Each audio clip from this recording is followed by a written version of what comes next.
बस किसी को भारतीय जैसा नहीं देखा, किसी को चाइनीज जैसा देखा, किसी को अरब जैसा देखा, किसी को लंदन जैसा देखा, किसी को अमेरिका जैसा देखा। भाई भारतीय किसको देखता है? आप खुद को कैसे देखते हैं? पता नहीं, उनका भी कुछ को पता नहीं। अगर मैं पूछता था आपको कौन कैसा देखता था, शायद तो जी मिडिरेन की संतान है, हम त्रिलोकचंद पोखरेल की संतान है, हम हेलेन लेप्चा की संतान है, हम दल बहादुर गिरी की संतान है। ये हमारे पुरखे रहे हैं। आप सबकी कर्मभूमि दिल्ली है। आप रहते चाहे अरुणाचल में है, असम में है, नागालैंड में, सिक्किम में, मणिपुर में या त्रिपुरा में, लेकिन ये दिल्ली आप सबकी है। आसाम के होनहार मुख्यमंत्री डॉक्टर हेमंत बिश्व शर्मा जी, जो हम सब, क्योंकि नॉर्थ ईस्ट परिवार के लोग हम लोग हैं और हम सब के गार्जियन, हम सब के गर्व, मैं उनका स्वागत करता हूं। और साथ ही दिल्ली प्रदेश के भारतीय जनता पार्टी के हमारे अध्यक्ष श्रीमान वीरेंद्र सचदेवा जी, और मैं ऐसा मानता हूं क्योंकि दिल्ली हम सब की कर्मभूमि है और दिल्ली में आप हम सब के गार्जियन है, मैं आप सबका भी स्वागत करता हूं। और तमाम हमारे राज्यसभा लोकसभा के सांसद, केंद्रीय मंत्री और मेघालय से हमारे बीच मंत्री भी उपस्थित है, मैं आप सबका भी स्वागत करता हूं। और विशेष तौर पे दिल्ली को जो हम कर्मभूमि मानते हैं और दिल्ली में रहते हैं, ऐसे आप सब नॉर्थ ईस्ट के परिवार के लोगों का मैं बहुत स्वागत करता हूं। हम सब जानते हैं पूरा नॉर्थ ईस्ट, बंगाल, दार्जिलिंग एक गौरवशाली इतिहास रखता है और अनेकता में एकता, यही हमारा मूल मंत्र है। जहां देश के अन्य हिस्सों में हर 20 किलोमीटर पे भाषाएं, बोली और परंपरा बदली जाती है, लेकिन नॉर्थ ईस्ट की ये विशेषता है, हर 5 किलोमीटर के ऊपर में आपको नई भाषा, नई बोली, नया खान पान और नया वेशभूषा आपको देखने को मिलता है। उसके बावजूद भी हम एक है और हम सब ने किताबों में पढ़ा है यूनिटी इन डाइवर्सिटी, लेकिन नॉर्थ ईस्ट के लोग उसको सिर्फ पढ़ते नहीं है, उसको जीते हैं। ये हमारी ताकत है। और चाहे वो ह्यूमन रिसोर्स हो, चाहे प्राकृतिक संसाधन हो, बायोडाइवर्सिटी हो, प्राकृतिक सुंदरता हो, चाहे इंटरनेशनल बॉर्डर से लगता हुआ इलाका होने के कारण ट्रेड की जो अनेक संभावनाएं हो या टूरिज्म हो, ऐसे बहुत सारी क्षमता पूरा नॉर्थ ईस्ट रखता है। लेकिन 2014 से पहले का जो भारत 65 साल तक कांग्रेस ने हमको ठगा और हमारी जितनी भी समस्याएं थी, उस समस्याओं को कारपेट के अंदर डाल करके रखा गया। कांग्रेस ने हमेशा बांटो और राज करो की नीति हमारे ऊपर थोपी और जो हमारी क्षमता, पोटेंशियल थी, उसके हिसाब से हमको आगे बढ़ने नहीं दिया और भारत से हमको 2000 किलोमीटर दूर है, उतना ही दूर हमको हमेशा रखा। लेकिन हमें ये बड़ा गर्व होता है 2014 के बाद मोदी जी के नेतृत्व में हमें वो विश्वास दिलाया और हमें वो सम्मान मिला जिसके हम सब लोग हकदार थे। और मुझे बड़ा आश्चर्य होता है, सैम पिट्रोदा जी की, जो हमारे कांग्रेस के नेता राहुल गांधी जी के जो एडवाइजर है, सलाहकार है, उन्होंने कहा हम चाइनीज लगते हैं। मैं उनको कहना चाहता हूं, हम उनके वंशज है, शायद ये आपने किताब में भी नहीं पढ़ा होगा। हम कनक लता बरुआ के वंशज है, हम लाचित बरफुकन की लोचा उनके जो है हम संतान हैं, हम शंकर देव के संतान हैं, हम वीर टिकेंद्रजीत की संतान हैं, हम जितेंद्र चंद्र पाल की संतान हैं, हम रानी गदाइलुंग की संतान हैं, हम तिरोक सिंह की संतान हैं, हम शूरवीर पासालथा की संतान हैं, हम तोजी मिडिरेन की संतान हैं, हम त्रिलोकचंद पोखरेल की संतान हैं, हम हेलेन लेप्चा की संतान है, हम दल बहादुर गिरी की संतान है। ये हमारे पुरखे रहे हैं जिन्होंने इस देश के लिए सब कुछ कुर्बान किया है। और मुझे ये बताते हुए खुशी होती है, नॉर्थ ईस्ट अनेक चीजों में आगे बढ़ रहा है। 2014 से पहले जहाँ 25,000 करोड़ का बजट होता था, आज बढ़कर 1 लाख करोड़ हुआ है। चाहे वो एक्ट ईस्ट पॉलिसी हो, चाहे एयर कनेक्टिविटी हो, रेल कनेक्टिविटी हो, रोड हो, पावर हो, चाहे पानी की व्यवस्था हो, चाहे टेलीकॉम हो, इन सब में नॉर्थ ईस्ट तेजी से आगे बढ़ रहा है। आप सबसे एक ही निवेदन है, हमारा एक वोट जो हम दिल्ली में देंगे उससे नॉर्थ ईस्ट मजबूत बनेगा, उससे भारत और ताकतवर बनेगा, हमारी एस्पिरेशन, हमारी सपनों को पूरा करेगा।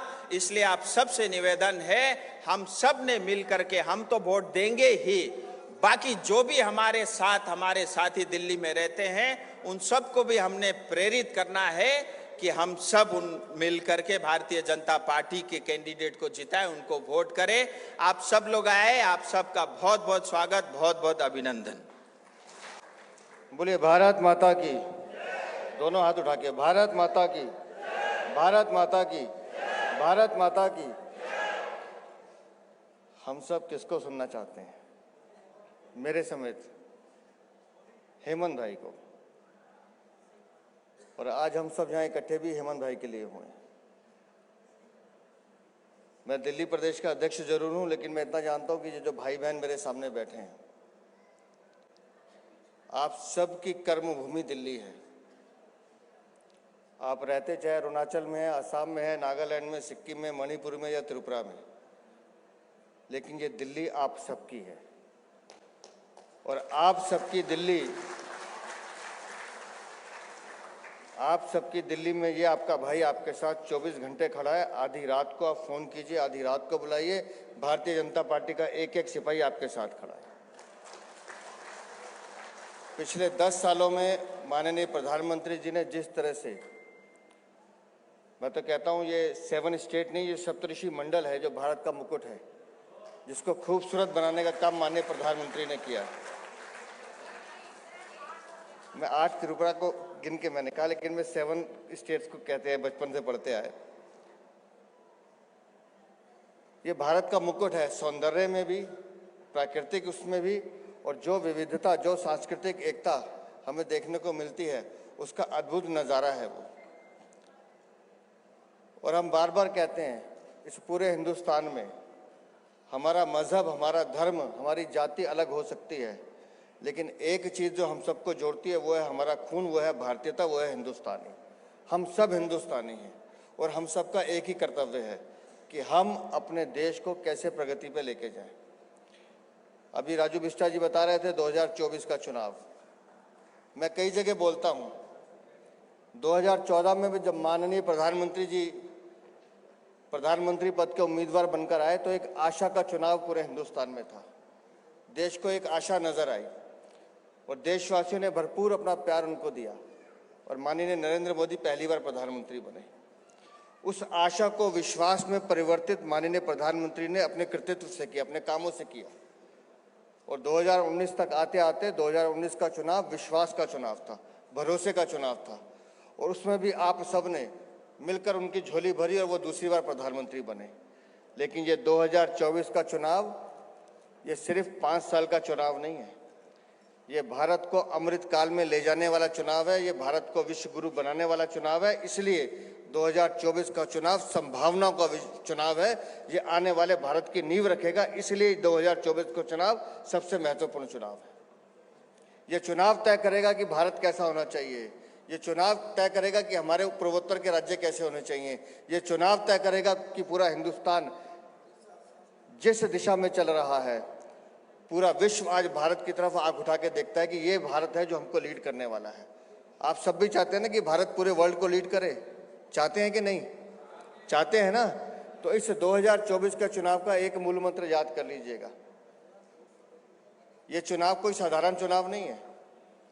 आज जो विरोधी पार्टियां लड़ रही हैं, विदेशी ताकतें उनके पीछे हैं, विदेशी ताकतें उनको सपोर्ट करती हैं। वो सब चाहते हैं कि देश में एक ऐसी सरकार बने जो स्पष्ट बहुमत ना ला पाए, जो खंडित बहुमत लाए। लेकिन हमने तय किया कि अब की बार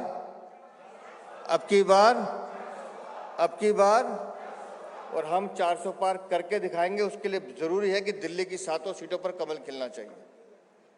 दिल्ली की 7 सीटों पर कमल खिलाने का काम हम सबका है।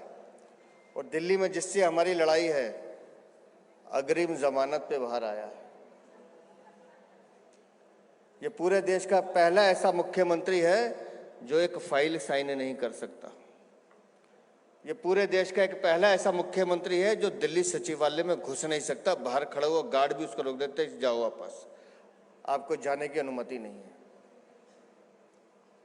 मैं देख रहा था कि उसका एक प्रवक्ता बोल रहा था जब वो जेल से छूटा कि शेर आया शेर आया। मैंने कहा हिंदुस्तान में सिर्फ एक ही शेर है, ये तो भेड़िया है जो बाहर निकल कर आया है, जिसका काम लोगों को लूटना है, दिल्ली की जनता को लूटना है, हर चीज़ में भ्रष्टाचार करना है, हर चीज़ में चोरी करना है। आप बताइए ना, हेमंत भाई भी मुख्यमंत्री हैं, पूरे हिंदुस्तान में पहला ऐसा मुख्यमंत्री है जो एक पौवे के साथ दूसरा पौवा फ्री लेता है कि ले जाओ। ये बिजली पानी दूध कुछ नहीं है, ये शराब के साथ शराब फ्री देता है, ये चोरी करता है।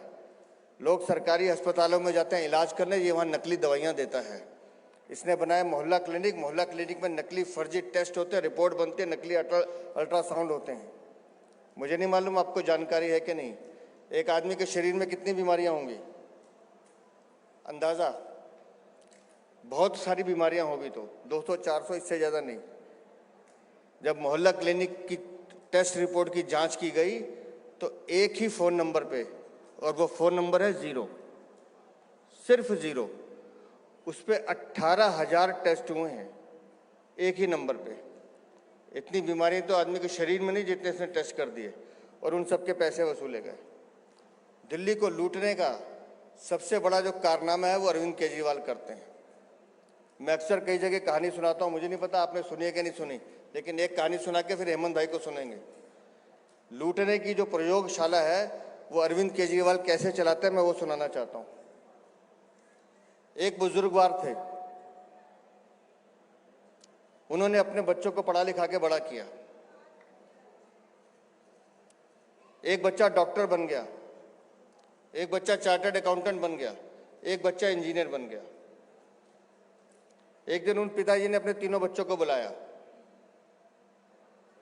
बोले मैंने तुम तीनों को पढ़ा लिखा के बड़ा कर दिया है, जिंदगी में तुमसे कुछ नहीं मांगा, आज मांगता हूं कि जिस दिन मेरी डेथ हो जाए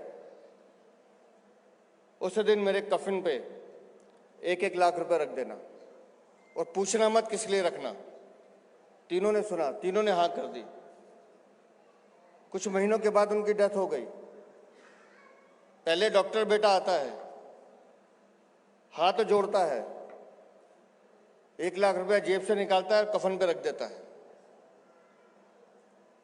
फिर दूसरा बेटा आता है जो चार्टर्ड अकाउंटेंट है, वो भी हाथ जोड़ता है, वो भी 1 लाख रुपए निकाल के रख देता है। उसके बाद ये तीसरा बेटा आता है, ये आके वहां घुटनों के बल बैठता है, पैसों की तरफ देखता है, और फिर जेब से चेकबुक निकालता है, 3 लाख रुपए का चेक काटता है और 2 लाख रुपए उठा के जेब में रख के चला जाता है। वो आदमी आज दिल्ली का मुख्यमंत्री है। कहां से पैसा कमाना है ये वो जानता है, कहां से लूटना है ये वो जानता है। तो इस दिल्ली के इस चुनाव में, इस लोकसभा चुनाव में दिल्ली वाले ये भी तय करेंगे कि जहां 7 सीटों पर कमल खिलेगा, उसके साथ साथ दिल्ली से इसका भी सफाया करेंगे, क्योंकि आया तो 1 जून तक ही है ना।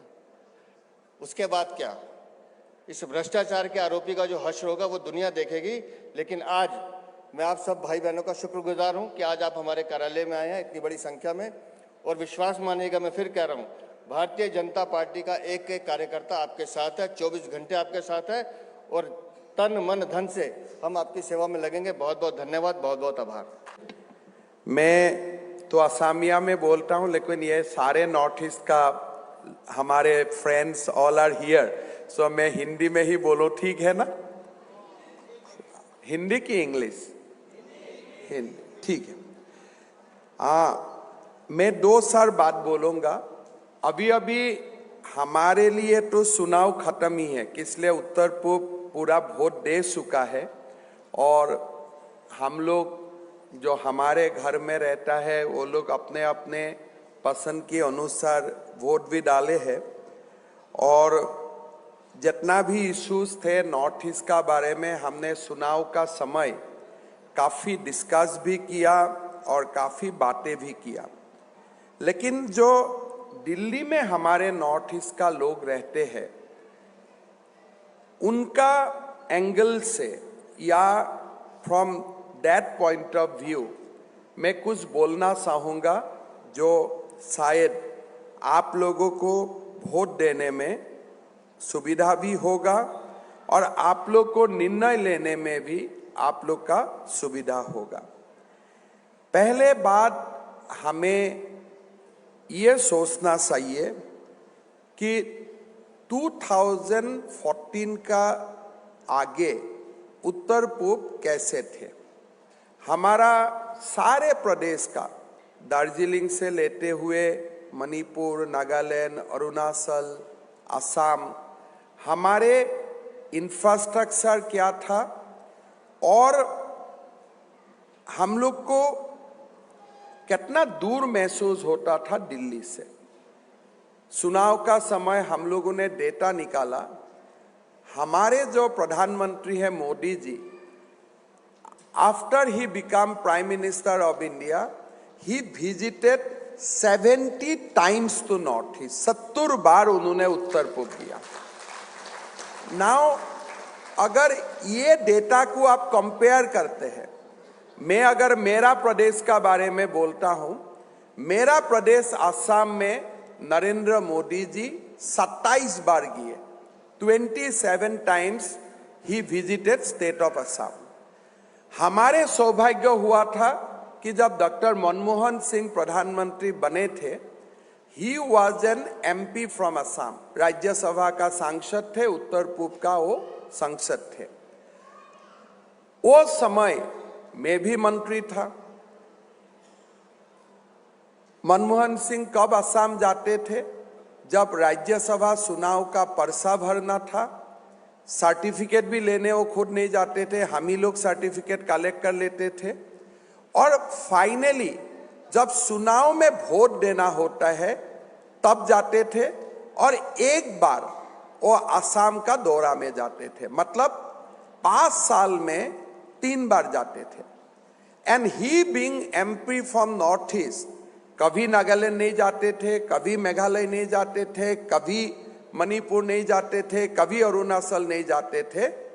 उनका जो जर्नी थे असम तक सीमित था। कंपल्सन था, MP है तो चुनाव का पर्चा भराना है, तभी वो नॉर्थ ईस्ट जाते थे। मोदी जी का कोई ऐसा इशू नहीं है कि आप 70 बार नॉर्थ ईस्ट जाइए। नॉर्थ ईस्ट हमारे सीमा का प्रदेश है। उत्तर पूर्व में जब मोदी जी बार बार जाते हैं, इसका रिपरकेशन क्या होता है? भारत में चर्चा होता है कि नॉर्थ ईस्ट, भारत में पूरा देश भर में चर्चा होता है कि प्रधानमंत्री जी उत्तर पूर्व को चाहते हैं। He north east is close to his heart. इनका डायरेक्ट इंपैक्ट क्या है आप लोग देखिए। लास्ट 10 साल में racial discrimination against the students and the people of north east has come down drastically.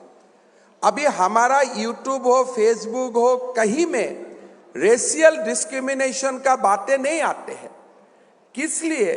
जब एक देश का प्रांत में देश का प्रधानमंत्री 70 बार जाते हैं, देश का लोगों का माइंड में रजिस्टर हो जाते हैं कि north east is a very much part of India, you can not alienate the people of north east. मेरा खुद का एक मैं अभिज्ञता बताता हूं। एक बार मैं कर्नाटक गया था। कर्नाटक का वो समय मुख्यमंत्री था SR बोम्मई जी। मैं उनका साथ बैठने गया।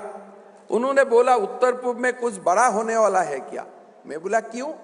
बोले नहीं, काल प्रधानमंत्री जी बेंगलोर में था, अंबेडकर यूनिवर्सिटी में, और मुझको बार बार पूछते रहा कि ये यूनिवर्सिटी में उत्तर पूर्व का कितना स्टूडेंट्स है।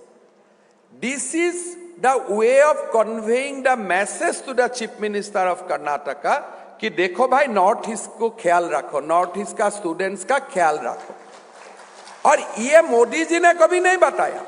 अगर मैं बेंगलोर नहीं जाते थे, अगर बोम्मई जी मुझको नहीं बताते थे, मेरा भी ये बात कभी भी मेरा नॉलेज में नहीं आते थे। आप देखिए, एक देश का प्रधानमंत्री बेंगलोर जाके क्या पूछना चाहिए था कि यहां गुजरात का कितना स्टूडेंट्स है। That's the common answer. मैं भी जहां जाता हूं मैं इतना ही पूछता हूं, कोई असम का लोग है यहां में? मैं इतना ही पूछता हूं, किस लिए? मैं एक पॉलिटिशियन हूं। लेकिन नरेंद्र मोदी जी क्या पूछते हैं कि आपका यूनिवर्सिटी में नॉर्थ ईस्ट का कितना स्टूडेंट्स है, because he is a statesman. मैं पॉलिटिशियन हूं, मेरा सीमा सीमित है, लेकिन मोदी जी का क्या है? He is a statesman, he is walking like a statesman. Delhi police में नॉर्थ ईस्ट का पुलिस का क्या जरूरत होते हैं?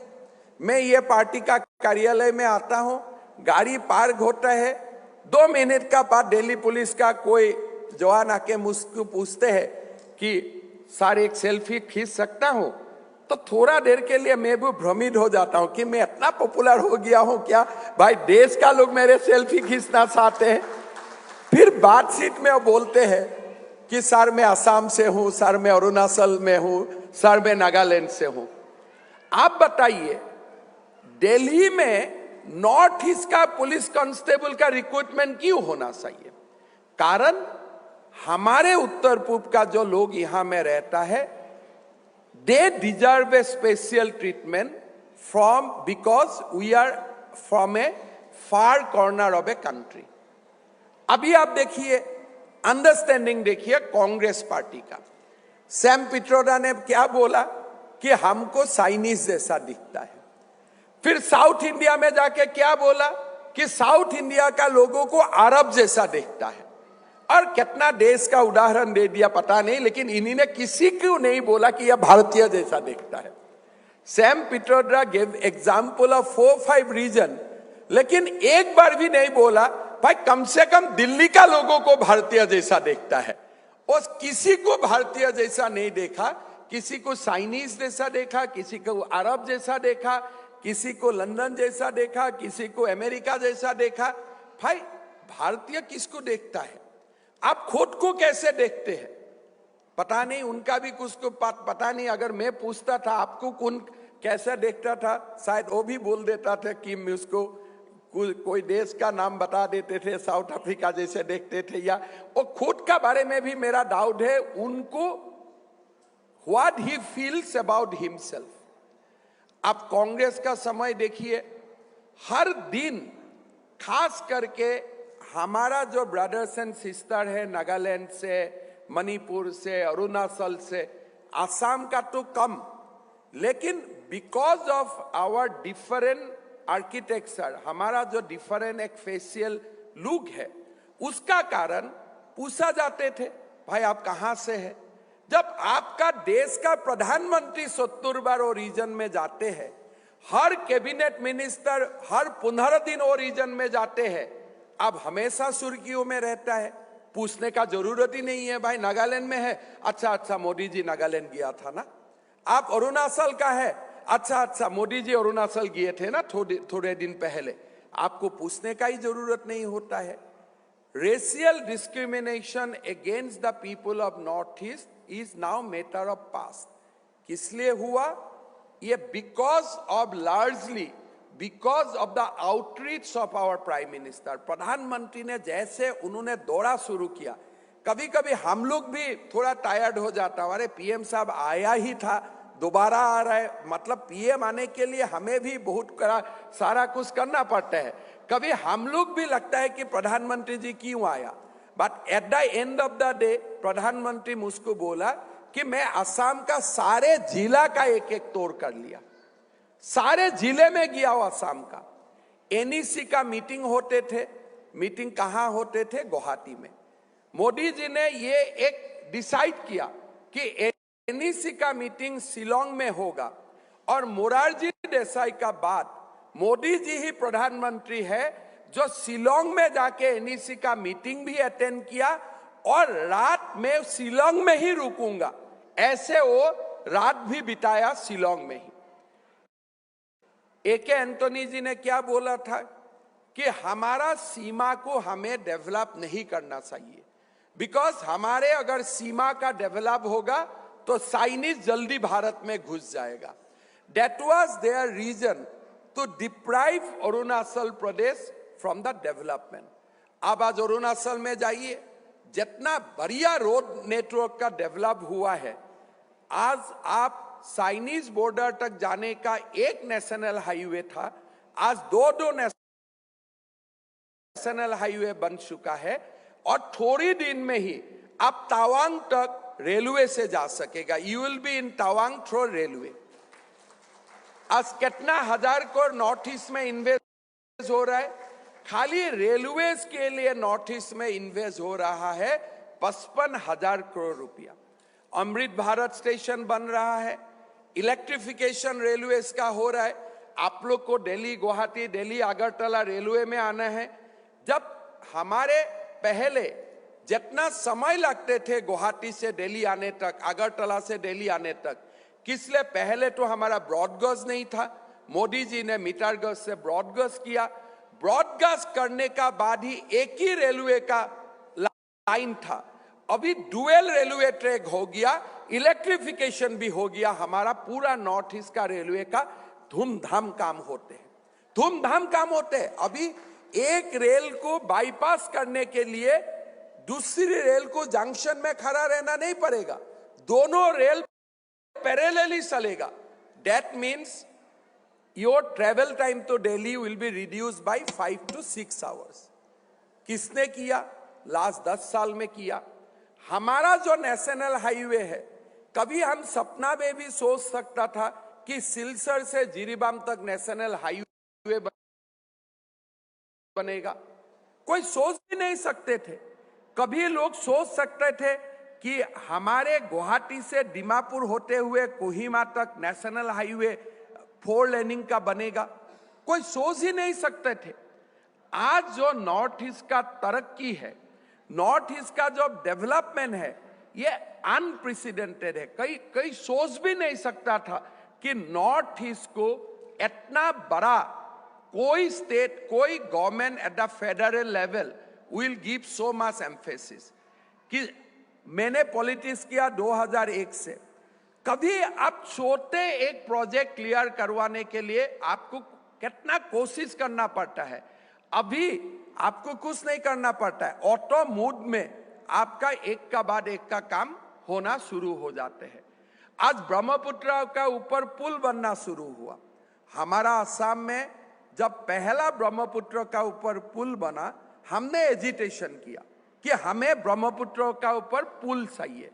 आज धौला सदिया में पुल हो गया, बोगीबिल में पुल हो गया, अरुणाचल प्रदेश को कनेक्टिविटी मिला, असम को कनेक्टिविटी मिला, कोलिया भूमोरा में डबल हो गया ब्रिज, सरायघाट में डबल हो गया, गुवाहाटी नॉर्थ गुवाहाटी का ऊपर ब्रह्मपुत्र का ब्रिज बन रहा है, सुवालकुशी पलासबारी में ब्रह्मपुत्र का ऊपर ब्रिज बन रहा है, धुबुरी टू फुलबारी तक ब्रह्मपुत्र का ऊपर ब्रिज बन रहा है कि आप सीधा धुबुरी से मेघालय निकाल जाइए over the river of Brahmaputra. 6, 7, 8 पुल होता है। अभी मेरा काउंटिंग नहीं है, अभी हम काउंट भी नहीं कर सकता कितना पुल बना है। मुझको एक एक करके हिसाब लगाना पड़ेगा कि इतना पुल बना है। आज पूरा सारे नॉर्थ ईस्ट में टूरिज्म का इतना इनफ्लो हुआ है। क्यों इनफ्लो हुआ है? Because central government has brought relative peace to the north eastern region. हमारा आज नॉर्थ ईस्ट में ब्लडशेड नहीं होता है। आज 10 साल नॉर्थ ईस्ट से कोई बॉम्ब ब्लास्ट का घटना नहीं है, नॉर्थ ईस्ट में कोई फायरिंग का घटना नहीं। अगर आप मणिपुर को एक एबरेशन मान लेते हैं तो नॉर्थ ईस्ट का सारे 7 स्टेट आज एक पीसफुल इलाका है। लोग इन्वेस्ट भी कर रहा है और प्रधानमंत्री जी खुद नेतृत्व ले रहा है। आज असम में हमें सेमीकंडक्टर का इंडस्ट्री मिला। आज सुबह मेरे कोई प्रेस रिपोर्टर से एक बिजनेस चैनल से बात हुआ, उन्होंने बोला कि semiconductor industry why in Assam? Gujarat में होते हैं, यू कैन अंडरस्टैंड, महाराष्ट्र में होते हैं, you can understand, semiconductor industry in Assam. और प्रधानमंत्री जी ने मुझको बोला ये असम मत बोलो, उत्तर पूर्व में आए हैं बोलो। You can think about 27,000 crores of private investment on a different sector. कोई सीमेंट का इंडस्ट्री नहीं है, कोई पेट्रोलियम का इंडस्ट्री नहीं है कि आप नेचुरल रिसोर्स का ऊपर इंडस्ट्री बन रहा है। ये इंडस्ट्री बन रहा है जो फ्यूचर इंडस्ट्री है, देश में सेमीकंडक्टर रिवॉल्यूशन आएगा, इलेक्ट्रॉनिक रिवॉल्यूशन आएगा, and north east will be hub of that electronic revolution. आप थोड़ा दिन का बाद अमेरिका में आप कोई भी गाड़ी में आप उठिए इलेक्ट्रॉनिक व्हीकल में, भाई इसका सेमीकंडक्टर कहां से आया है? नॉर्थ ईस्ट से आया है। नॉर्थ ईस्ट का सेमीकंडक्टर का ऊपर अमेरिका में गाड़ी चल रहा है। आज आप लोग सोच सकते हैं कौन सा नॉर्थ ईस्ट है। आज यू कैन इमेजिन कौन सा नॉर्थ ईस्ट है। आज हमारा प्रदेश में देखिए, दार्जिलिंग में देखिए, पहले गोरखा लोगों का कितना समस्या था, भाई आप विदेशी है। हम लोगों ने, मोदी जी ने बोला भाई गोरखा कैसे भारत में विदेशी हो सकता है। हमने रूल बना दिया कि कभी गोरखा को फॉरेनर्स हिसाब से तंग मत करना, ये कर ही नहीं सकते हो। हमने नोटिफिकेशन निकाल दिया, Gorkha cannot be foreigners in India. आज सब ठीक ठाक हो गया, कोई प्रॉब्लम नहीं है। डिसीजन लेने का ताकत नहीं था, आज हमारा पास डिसीजन लेने का ताकत है, और डिसीजन लेने का ताकत होने का कारण नॉर्थ ईस्ट एक बहुत बड़ा डेवलपमेंट जर्नी में चला गया है। आज नेशनल हाईवे में 90,000 crore are being invested. Rural road, ग्राम का रोड, प्रधानमंत्री आवास योजना, क्या स्कीम नहीं हो रहा है जो नॉर्थ ईस्ट कैन कंप्लेन कि भाई we are subject of exploitation. अभी हमारा जो आर्टिकल पेपर में लिखते थे पहले कि दिल्ली हमें एक्सप्लॉइट करता है, अभी मुझको उल्टा पूछते हैं लोग, दिल्ली क्यों इतना दे रहा है? कोई कंस्पिरेसी है क्या? Delhi, why Delhi is pumping so much money to north East. अभी नैरेटिव ही उल्टा हो गया। बहुत असम का विद्वान लोग मुझको पूछता है, अरे ये बात बोलिए तो मोदी सेमीकंडक्टर असम को क्यों दिया? कोई कॉन्स्पिरेसी नहीं है तो इसका मतलब? यू कैन इमेजिन कि लोग अभी ढूंढता है कि why PM is doing so much for the people of north East. अभी तो आप लोग दिल्ली में हैं, you are the ambassador for north east. हमें मोदी जी को ताकत देना है। सचदेवा जी ने दिल्ली गवर्नमेंट का बारे में बोला है, मेरा और एक मीटिंग है, वहां जाके मैं भी मोहल्ला क्लिनिक का बारे में बोलूंगा। केजरीवाल तो मोहल्ला क्लिनिक बनाता है, मैं तो मेडिकल कॉलेज बनाता हूं। Kejriwal establish mohalla clinic and I do medical college. तो लेकिन इस रूम में हमारा रोल अलग है। We must show our gratitude to the prime minister. अगर मोदी जी देश का प्रधानमंत्री बने रहे और 10 साल, हमारा देश का तो तरक्की होगा, लेकिन उत्तर पूर्व कहां से कहां जाएगा हम सोच भी नहीं सकता हूं। We will be in a different journey all together, including Sikkim, including Darjeeling, including our 7 state. हम लोग कहां जाऊंगा ये हम सोच भी नहीं सकता हूं। थोड़ा दिन पहले मैं मोदी जी को मिला, मोदी जी ने मुझको बोला, हिमन चिकन नेक बहुत छोटे हैं। मैं बोला हाँ छोटे तो है ही, that is our geography, we are link with the country through a portion called chicken neck. कभी कभी लोग बोलते हैं कि चिकन नेक काट भी दूंगा। वो जो टुकड़े टुकड़े गैंग वाला लोग था, उन्होंने बोला भी था कि मैं चिकन नेक काट दूंगा। अभी मोदी जी मुझको बोल रहा है कि ऊपर में चिकन नेक रहने दो, नीचे से हम लोग अंडरग्राउंड रोड बनाएगा between Bengal and the North East. नीचे से, ऊपर में रोड रहेगा, नीचे में अंडरग्राउंड रहेगा। पहले तो मैं भी सोचा था यह स्टोरीज है, लेकिन थोड़ा दिन पहले डिफेंस मिनिस्ट्री का पास लोग मेरा पास गया, नेशनल हाईवे अथॉरिटीज का लोग मेरा पास गया और मुझको बोला कि सर हम लोग को क्लियरेंस मिल गया, गोहपुर से नुमलीगढ़ तक हम ब्रह्मपुत्र का टनल बनाऊंगा with 4 lane road through the tunnel. तो पहले मैं सोचा अगर मैं बोल दूं प्रेस में, लोग तो सुबह मुझको हंसना शुरू कर देगा। मैंने कागज बार बार देखा, जब कागज को पढ़ा फिर मैंने उनको ग्राउंड पूछा, भाई क्यों टनल बनने जा रहा है? देन आई गॉट कन्विंस और लोग बाद में लोगों को जाके बताया। अभी चिकन नेक का ऊपर भी टनल बनाना है, ऐसा भी मोदी जी सोचते हैं। You can think about his vision for north east. यही हमारे रूम में कभी कभी पार्टी कार्यालय में मोदी जी से साक्षात होता है। हम जब सीएम को मोदी जी एक साथ मिलते हैं, हमेशा बोलते हैं देखो नॉर्थ ईस्ट से मुझको बहुत पॉलिटिकल गेन लेना नहीं है। किसी स्टेट का 1 MP, किसी स्टेट का 2 MP, किसी स्टेट का 3 MP, लेकिन I see a bigger future for north east. It will be the capital of our relation with south east Asia. एक बार म्यांमार में पीस आ जाए, हमारा ट्रांस एशियन हाईवे बन जाए, भारत का जो पॉलिसीज होगा साउथ ईस्ट एशियन कंट्रीज का तरफ, म्यांमार, हमारे वियतनाम, हमारे Thailand, Singapore, it will run through the North east. बहुत बड़ा विजन है नॉर्थ ईस्ट के लिए मोदी जी का। हमें मोदी जी को सपोर्ट करना चाहिए। बाकी केजरीवाल ठीक है, आज जेल से बाहर है, कल जेल चला जाएगा, वो तो एक उनका वो अपना जगह में है जहां भी है। और बहुत दिन क्या हुआ, 2 दिन बहुत बात बोल रहा है, because he still has the impact of Tihar jail on his mind. तो अभी जो बोल रहा है उसको डिस्काउंट करना चाहिए। मैं भी सोचता हूँ, मैं भी ह्यूमन हूँ, अगर 7 दिन में जेल से बाहर आ जाते थे after staying 60 days with hard criminals, मेरा भी बात बोलने का थोड़ा नजरिया अलग हो जाते थे। वो तो you have to give discount to him for next 2 to 3 days। जो बोलेगा बोलने दीजिए, बहुत ज्यादा सुनना नहीं है, लेकिन वो उनका बातें है। हमारे इस रूम में as we are here from the people of greater north east, हमें मोदी जी को सपोर्ट करना चाहिए। हमारे अपना जन्मभूमि का विकास के लिए हमें मोदी जी को सपोर्ट करना चाहिए। कि हम तो दिल्ली में सेफ एंड सिक्योर है ही, जब तक बीजेपी दिल्ली में है, we are always safe and secure. North east people are always safe and secure. But हम लोग तो यहाँ कुछ काम के लिए आया हूं, लेकिन बैक होम हमारे जन्मभूमि के लिए मोदी जी जो कुछ कर रहा है, we must show total gratitude to him. We must vote Modi ji to show. हम ऐसा लोग नहीं है जो ग्रेटिट्यूड करने नहीं जानता हूं। मोदी जी को वोट देने का, नॉर्थ ईस्ट का लोगों को मोदी जी को वोट देने का मतलब हमारा उत्तर पूर्व का विकास में हमें और एक बड़ा कंट्रीब्यूशन करना। आप लोगों से मेरा रिक्वेस्ट है, जहां में भी आप लोग नॉर्थ ईस्ट का लोगों को मिलते हैं दिल्ली में, नॉर्थ ईस्ट का विकास का जो बहुत बड़ा काम हुआ लास्ट 10 years में, हर प्रदेश में हुआ है, हर स्टेट में हुआ है।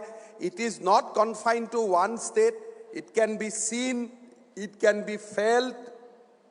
पूरा जो नॉर्थ ईस्ट में विकास का काम हुआ है, हमें हमारा साथियों को बोलना भी है, और साथ में हमें यही बोलना है, हमारे जन्मभूमि के लिए जो व्यक्ति इतना कुछ कर रहा है, इसको तो वोट देना बहुत ही छोटे बात है। इलेक्शन का दिन सुबह मंदिर भी जाना, चर्च भी जाना, और मोदी जी का लंबा आयु के लिए भी प्रार्थना करना है, और मोदी जी देश का प्रधानमंत्री बने 400 सीट लेके, इनके लिए भी प्रार्थना करना है। वोट देना तो, मोदी जी को वोट देना तो एक बहुत बड़े, एक छोटे काम है, वो तो देना ही है। उसका नॉर्थ ईस्ट का लोगों के लिए और कोई ऑप्शन है ही नहीं। If we like our land, हम अगर हमारा मातृभूमि को प्यार करता हूं तो हमारा पास कोई विकल्प है ही नहीं। बट कीपिंग असाइड, हमें मोदी जी का लंबा आयु के लिए भी प्रार्थना करना है, और मोदी जी का देश का अगली 5 साल नहीं 10-15 साल मोदी जी प्रधानमंत्री बने रहे, और देश को विश्व गुरु बनाइए, भारत को विश्व गुरु बनाइए, और हमारा उत्तर पूर्व को देश का सबसे विकासशील प्रगतिशील एक रीजन बनाइए। इसके लिए हमें कमल में सांप भी देना है, मोदी जी को पूरा ताकत देना है। मेरा यही आपको निवेदन है। हम लोग का दुर्दशा आप लोग को बताता हूं।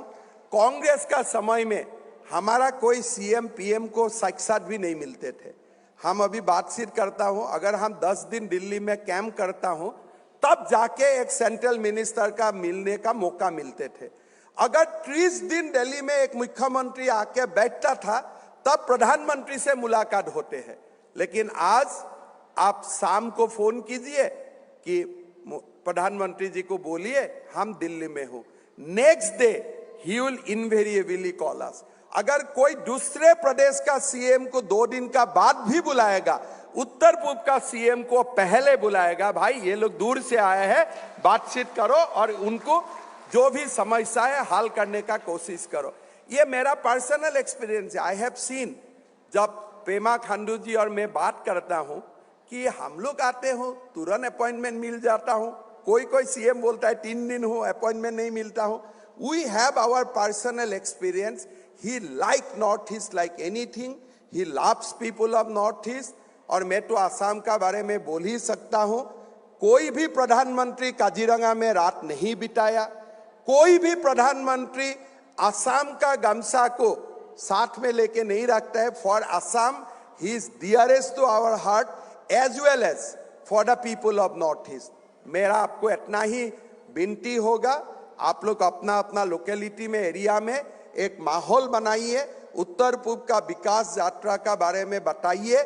और खाली नॉर्थ ईस्ट को नहीं, हम लोगों को वॉलेंटियर बनना है।